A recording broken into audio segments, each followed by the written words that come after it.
neither President Trump nor Vice President Biden has released a sort of detailed health information that had become the modern norm until the 2016 election. And in recent days, President Trump's doctors have given misleading answers or refused to answer basic questions about his health. And my question to each of you in turn is this information voters deserve to know? Vice President Pence, would you like to go first? Well, Susan, thank you. And let me say, on behalf of the President and the First Lady, how moved we've all been by the outpouring of prayers and concern for the President. And I do believe it's emblematic of the prayers and the concern that have ushered forth for every American impacted by the coronavirus. But the care the President received at Walter Reed Hospital, the White House doctors, was exceptional. And the transparency that they practiced all along the way will continue. The American people have a right to know about the health and well-being of their president, and will continue to do that. But I'm just extremely grateful and was more than a little moved by the broad and bipartisan support. And Senator, I want to thank you and Joe Biden for your expressions of genuine concern. And I also want to congratulate you, as I did on that phone call, on the historic nature of your nomination. Thank you. I never expected to be on this stage 4 years ago, so I know the feeling. But the reality is we've got an election before the American people in the midst of this challenging year.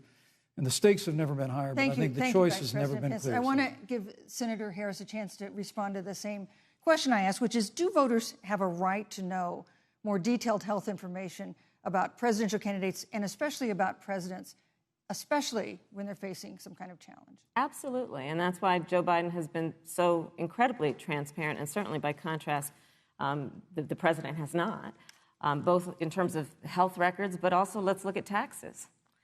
We now know, because of great investigative journalism, that Donald Trump paid $750 in taxes. When I first heard about it, I literally said, "You mean $750,000? And it was like, no, $750. We now know Donald Trump owes and is in debt for $400 million. And just so everyone is clear, when we say in debt, it means you owe money to somebody.